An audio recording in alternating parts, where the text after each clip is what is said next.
Saudara yang saya kasihi, hari ini kita bersyukur dan bersukacita karena Allah yang luar biasa ingin mengerjakan sesuatu yang besar dalam hidup saudara dan saya.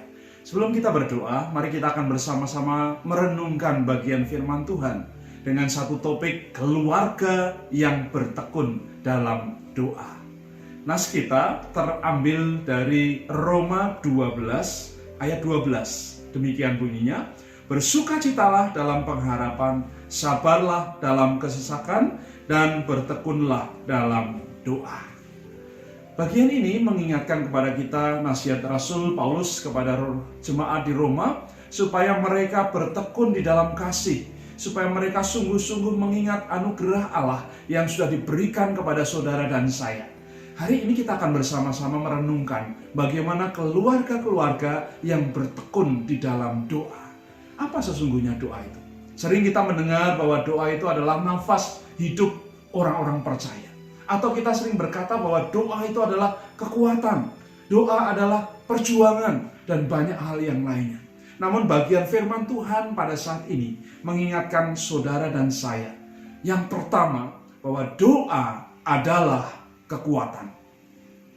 Doa adalah strength. Doa adalah dunamos. Kalau saya dan sudah belajar makna dari kekuatan, sebenarnya ada kekuatan yang berasal dari dalam diri kita. Kekuatan itu kadang nampak, tetapi banyak kali tidak nampak. Dalam kondisi-kondisi terdesak, dalam kondisi-kondisi yang kita sedang terpepet, terjepit, maka kekuatan itu akan muncul. Ini yang disebut dengan dunamos. Kekuatan yang dari dalam yang membuat kita bisa bergerak. Kemudian ada kekuatan yang berasal dari luar. Dia bisa datang dari orang lain, dia bisa datang dari lingkungan alam, dan hal-hal yang lain. Kekuatan ini sebenarnya melengkapi kekuatan kita. Dan kekuatan ini bergerak seiring dengan apa yang kita miliki dan punyai. Ada kekuatan-kekuatan yang lain, namanya kekuatan roh jahat, kekuatan iblis. Kekuatan ini terus-menerus menggocok, terus-menerus datang dan ingin menghancurkan orang-orang percaya. Namun kekuatan roh itu tidak sehebat kekuatan diri saudara dan saya. Ada satu kekuatan yang lebih besar, namanya kekuatan Allah. Inilah yang disebut Allah yang perkasa, Allah yang maha kuasa. Di sanalah dikatakan ini yang menjadi kekuatan orang-orang percaya. Makanya dalam doa menjadi perenungan buat kita. Saat kita berdoa bersama-sama, mintalah kekuatan yang daripada Tuhan itu. Supaya kekuatan yang dari Tuhan itu turun dan menolong kita sekalian. Kita kuat secara jasmani, kuat secara rohani, kuat secara sosial, dan kuat secara spirit. Di dalam Lukas pasal 21 ayat 36, di sana diingatkan kepada kita begini, berjaga-jagalah dan berdoalah supaya kamu menjadi kuat. Kalau kamu sudah kuat, kamu akan menjadi tahan di dalam segala keadaan. Saudaraku, hari-hari ini menjadi perjuangan, menjadi pergumulan. Ketika situasi tidak seperti yang kita harapkan, apakah kita masih kuat? Doa adalah jawabannya. Ini menjadi perenungan. Yang kedua, doa adalah keterbukaan. Apa maknanya keterbukaan itu? Terbuka berarti jujur kepada Allah. Terbuka berarti kita mengakui bahwa kita itu lemah, bahwa kita itu tidak bisa apa-apa.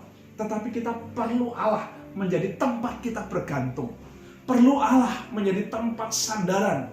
Dan ketika kita bergantung, kita mengakui bahwa kuasanya lebih besar daripada kondisi kita. Ada satu cerita yang baik dalam Lukas pasal 18 ayat yang ke-14. Ada 9-14, khususnya di ayat 13. Ada dua orang yang datang ke bait Allah untuk berdoa. Yang satu orang Farisi, yang satu pemungut cukai.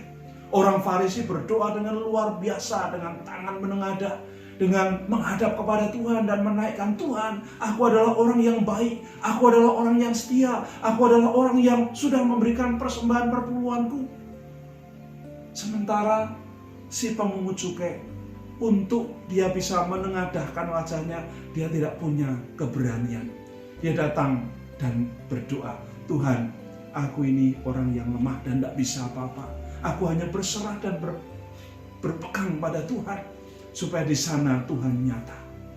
Dua orang ini adalah pribadi-pribadi yang sebenarnya ada pada saat-saat ini. Satu seorang pemungut cukai yang merasa sombong dengan doa-doanya, yang satu merasa tidak bisa apa-apa. Dan perjuangannya sama, sebenarnya berjuang melawan egoisme. Hari-hari ini perjuangan saudara dan saya sama.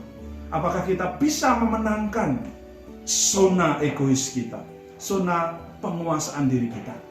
Allah berkata, doa adalah keterbukaan. Mari kita belajar terbuka bersama dengan Tuhan Allah. Yang ketiga, doa adalah perjuangan. Berjuang artinya kita melawan, kita bergerak dengan sungguh-sungguh, kita melakukan sesuatu usaha yang keras. Perjuangan-perjuangan itu akan terus-menerus hadir di hari-hari ini, hadir di waktu-waktu ini. Perjuangan yang paling besar bukan melawan orang, bukan melawan sesuatu yang nampak, tapi perjuangan yang paling besar adalah melawan diri sendiri. Tabiat-tabiat lama kita, karakter yang buruk, dan sesuatu yang membuat kita jauh dari Allah, itu harus kita lawan, kita harus menangkan zona itu. Kemudian perjuangan yang lain adalah perjuangan melawan godaan-godaan, pengaruh dari sekitar kita, lingkungan yang ada. Dan itu membuat saudara akhirnya menjadi seperti mereka. Karakter kita hilang, dan yang nampak adalah kebiasaan-kebiasaan. Kemudian yang ketiga adalah perjuangan melawan iblis, melawan kuasa-kuasa kegelapan. Iblis itu berjalan setiap saat seperti singa yang siap menerkam, yang siap membawa kita dalam kondisi kita tidak bisa bergerak. Hari-hari ini Tuhan berkata, lawanlah iblis, karena kamu sudah mempunyai senjata rohani. Ketika sudah melawan, iblis akan lari.